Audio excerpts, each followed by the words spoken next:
નમસ્કાર. ચાલો આજે સાથે મળીને આપણી તાર્કિક શક્તિને થોડી ચકાસીએ. તૈયાર છો? અહીં કેટલાક મજેદાર કોયડાઓ છે જેને આપણે ઉકેલીશું. તો જરાય સમય બગાડ્યા વગર સીધા જ પહેલા પડકાર પર જઈએ. તો પહેલો સવાલ છે સમસંબંધનો. જુઓ, જે રીતે શિક્ષકનો સંબંધ શાળા સાથે છે એ જ રીતે ડૉક્ટરનો સંબંધ કોની સાથે હશે? પહેલાં એ વિચારો કે શિક્ષક અને શાળા વચ્ચે શું કનેક્શન છે. બસ એ જ લોજિક ડૉક્ટર પર લગાવો. વિકલ્પો જુઓ અને વિચારો કયો જવાબ સાચો હોઈ શકે.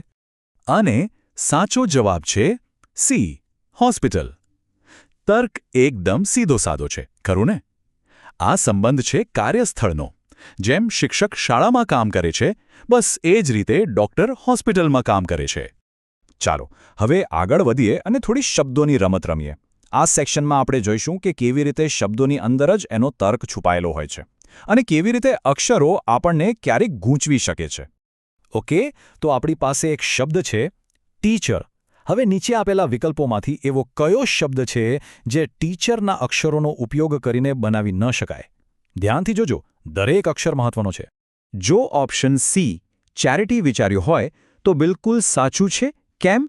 કારણ કે ચેરિટી શબ્દમાં વાય અને આય અક્ષરો આવે છે જે આપણા મૂળ શબ્દ ટીચરમાં છે જ નહીં. એટલે આ શબ્દ બને જ નહીં. શબ્દોની રમત પછી ચાલો હવે સંબંધોને દુનિયામાં જઈએ. આ વિભાગમાં આપણે એ જોઈશું કે તર્ક લગાવીને કૌટુંબિક સંબંધોના ગૂંચવાડા કેવી રીતે ઉકેલી શકાય છે. આ સવાલ તો આપણા રોજિંદા જીવનનો જ છે, પણ ક્યારેક આવા સંબંધોમાં જ આપણે ગૂંચવાઈ જતા હોઈએ છીએ. તો ચાલો સવાલને ધ્યાનથી સમજીએ.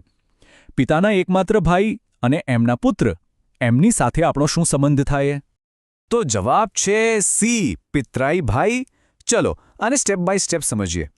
પિતાના ભાઈ એટલે આપણા કાકા, બરાબર? અને કાકાનો પુત્ર આપણો પિતરાઈ ભાઈ થાય. એકદમ સિમ્પલ.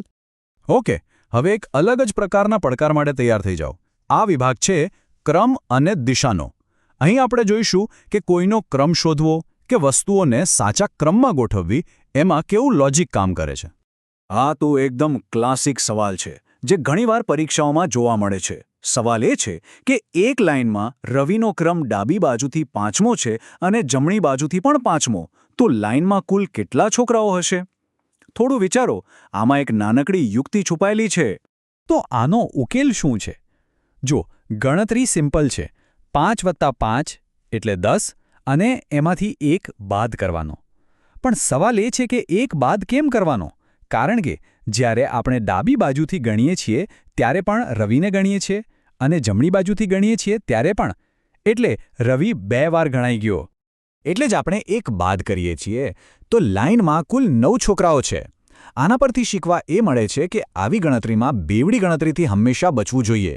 એટલે જ 10 નહીં, પણ સાચો જવાબ છે 9. ઓકે, ચાલો હવે આ શબ્દોને એક લોજિકલ ક્રમમાં ગોઠવીએ. આ તો જાણે જીવનની કોઈ પ્રક્રિયાને સમજવા જેવું છે. શું પહેલાં આવે? સૌથી પહેલાં આવે બીજ, એમાંથી બને છોડ, પછી છોડ પર આવે ફૂલ અને છેલ્લે ફૂલમાંથી બને ફળ. આ જ સાચો ક્રમ છે. ચાલો હવે આગળ વધીએ પેટર્નના પડકાર તરફ. સંખ્યાઓ અને અક્ષરોમાં જે છુપાયેલા નિયમો હોય છે ને, એને શોધવાની મજા જ કંઈક ઓર છે. મગજ માટે આ એકદમ જોરદાર કસરત છે. અહીં સ્ક્રીન પર એક સંખ્યા શ્રેણી છે, 2, 4, 8, 16. હવે પછી શું આવશે? આ સંખ્યાઓ વચ્ચે શું સંબંધ છે એ શોધવાનો પ્રયત્ન કરો. કોઈ પેટર્ન પકડાઈ રહી છે? પકડાઈ ગઈ પેટર્ન? તર્ક બહુ જ સરળ છે. જુઓ, દરેક સંખ્યા એની આગળની સંખ્યા કરતાં બમણી છે. 2ના બમણા 4, 4ના બમણા 8, 8ના બમણા 16. તો 16ના બમણા શું થશે? બસ 32. એટલે સાચો જવાબ છે સી, 32. તો આ બધા કોયડાઓ ઉકેલ્યા, પણ આ બધાનો અર્થ શું? આ પ્રકારની કસરતોથી આપણને શું ફાયદો થાય? ચાલો હવે એના મહત્વ વિશે થોડી વાત કરીએ. એક વાત સમજી લો કે આ બધી કસરતો ખાલી પરીક્ષા પાસ કરવા માટે નથી. આનાથી આપણી વિચારવાની જે મૂળભૂત શક્તિઓ છે એ મજબૂત બને છે. જેમ કે આપણી નિરીક્ષણ શક્તિ વધે છે. આપણે તાર્કિક સંબંધોને ઝડપથી સમજી શકીએ છીએ, પેટર્નો લખી શકીએ છીએ અને આ બધી વસ્તુઓ આપણને રોજિંદા જીવનમાં વધુ સારા નિર્ણયો લેવામાં મદદ કરે છે. અને અંતે હું એક સવાલ સાથે આ વાત પૂરી કરીશ. આવી તાર્કિક શક્તિનો ઉપયોગ આપણે આપણા રોજિંદા જીવનમાં બીજે ક્યાં ક્યાં કરી શકીએ? શું કોઈ નિર્ણય લેવામાં, કોઈ પ્લાનિંગ કરવામાં કે પછી કોઈ મોટી સમસ્યાને નાના નાના ટુકડામાં વહેંચીને સમજવામાં? આના પર જરૂરથી વિચાર કરજો.